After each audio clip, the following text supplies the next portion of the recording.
ದಕ್ಷಿಣ ಭಾರತದಲ್ಲಿ ಕಾಟನ್ ಪಂಚೆಗಳಿಂದಲೇ ಹೆಸರು ಮಾಡಿರುವಂತಹ ರಾಮರಾಜ್ ಶೋರೂಮ್ ಇಂದಿನಿಂದ ಕಲಬುರಗಿಯಲ್ಲಿ ಆರಂಭವಾಗಿದೆ. ಕಲಬುರಗಿಯಲ್ಲಿ ರಾಮರಾಜ್ ಕಾಟನ್ ಬಟ್ಟೆಯ 2ನೇ ಫ್ರಾಂಚೈಸಿ ಶೋರೂಮ್ ಉದ್ಘಾಟನೆಗೊಂಡಿದೆ. ನಗರದ ಎಸ್ಪಿ ಟೆಂಪಲ್ ರಸ್ತೆಯ ಕೂಭಾ ಶಾಪಿಂಗ್ ಕಾಂಪ್ಲೆಕ್ಸ್ನಲ್ಲಿ ಖ್ಯಾತ ವೈದ್ಯ ಡಾಕ್ಟರ್ ವಿಕ್ರಮ್ ಸಿದ್ದಾರೆಡ್ಡಿ ಹಾಗೂ ಸಂತೋಷ್ ಗುತ್ತೇದಾರ್ ರಿಬನ್ ಕಟ್ ಮಾಡಿ ದೀಪ ಬೆಳಗಿಸುವ ಮೂಲಕ ನೂತನ ಶೋರೂಮ್ ಉದ್ಘಾಟಿಸಿದರು. ಹೊಸ ಶೋರೂಮ್ನಲ್ಲಿ ಪುರುಷರ, ಮಹಿಳೆಯರ ಮತ್ತು ಮಕ್ಕಳ ಎಥ್ನಿಕ್ ಬಟ್ಟೆಗಳು ಮಾರಾಟಕ್ಕಿವೆ. ಪಂಚೆ, ಶರ್ಟ್ ಜೊತೆಗೆ ಮದುವೆ ಸಮಾರಂಭಕ್ಕಾಗಿ ಮಕ್ಕಳಿಂದ ಹಿಡಿದು ಹಿರಿಯರವರೆಗೆ ಎಲ್ಲಾ ರೀತಿ ಬಟ್ಟೆಗಳು ಒಂದೇ ಸೂರಿನಡಿ ಗ್ರಾಹಕರಿಗೆ ಲಭ್ಯವಿವೆ.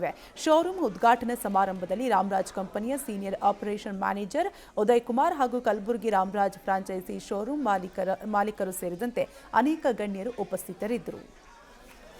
ಇವತ್ತು ಒಂದು ಭವ್ಯವಾದಂಥ ಶೋರೂಮು ಕುಬಾ ಪ್ಲಾಟ್ನ ಕುಬಾ ಬಿಸ್ನೆಸ್ ಸೆಂಟರ್ ಇಲ್ಲಿ ಒಂದು ಓಪನಿಂಗ್ ಇತ್ತು. ಇವತ್ತು ತುಂಬ ಖುಷಿ ಆಗ್ತಾ ಇದೆ. ರಾಮರಾಜ್ ಹೇಳ್ದಂಗೆ ಒಂದು ಇಂಡಿಯನ್ ಟ್ರೆಡಿಷನಲ್ ಕ್ಲೋತ್ಸ್ ಒಂದು ಬ್ರ್ಯಾಂಡ್, ಎಸ್ಟಾಬ್ಲಿಷ್ ಬ್ರ್ಯಾಂಡು. ಕಲಬುರಗಿ ಜನರಿಗೆ ಒಂದು ಭಾಳ ಬೇಕಾಗಿತ್ತಿದು.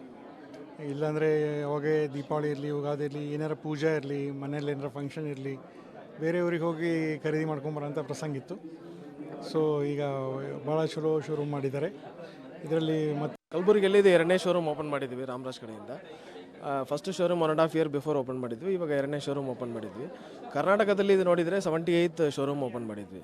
ಓಕೆ, ಸೊ ಇಲ್ಲಿ ಈ ರಾಮರಾಜಲ್ಲಿ ಒಂದು ಸ್ಪೆಷಾಲಿಟಿ ಏನಂದರೆ ಇಲ್ಲಿ ನಾವು ಸ್ಯಾರಿ ಕೂಡ ಆ್ಯಡ್ ಮಾಡಿದ್ವಿ. ಸ್ಯಾರೀಸ್ ಬಂದು ಆ ಶೋರೂಮಲ್ಲಿ, ಬಟ್ ಈ ಶೋರೂಮಲ್ಲಿ ನಾವು ಸ್ಯಾರೀಸ್ ಆ್ಯಡ್ ಮಾಡಿದ್ವಿ. ಆ್ಯಂಡ್ ರಾಮರಾಜ್ ಅಂದರೆ ಬಂದು ಪಂಚೆ. ಆಮೇಲೆ ನಾವು 1.5 ವರ್ಷ ಮುಂಚೆ ಕಲಬುರಗಿಯಲ್ಲಿ ಮೊಟ್ಟ ಮೊದಲಿಗೆ Ramaraj cotton exclusive showroom open ಮಾಡಿದ್ವಿ. ಓಪನ್ ಮಾಡಿದಾಗ ಕಲಬುರಗಿ ಜನತೆ ತುಂಬ ಸಂತೋಷಪಟ್ಟರು. ಎಲ್ಲರೂ ಹೇಳೋದು ಏನೇನೆಂದರೆ, ನಾವು ಮುಂಚೆ ಶಾಪಿಂಗ್ ಮಾಡಬೇಕಂದ್ರೆ ಬೆಂಗಳೂರು ಹೋಗ್ತಾಯಿದ್ವಿ, ಹೈದರಾಬಾದ್ ಹೋಗ್ತಾಯಿದ್ವಿ. ರಾಮರಾಜ್ ಪ್ರಾಡಕ್ಟ್ ತುಂಬ ಇಷ್ಟ ಆಗ್ತಿತ್ತು. ಆದರೆ ಕಲಬುರಗಿಯಲ್ಲಿ ಎಲ್ಲ ಪ್ರಾಡಕ್ಟ್ ಒಂದೇ ಶೋರೂಮಲ್ಲಿ ಸಿಗ್ತಾ ಇರಲಿಲ್ಲ. ಆಮೇಲೆ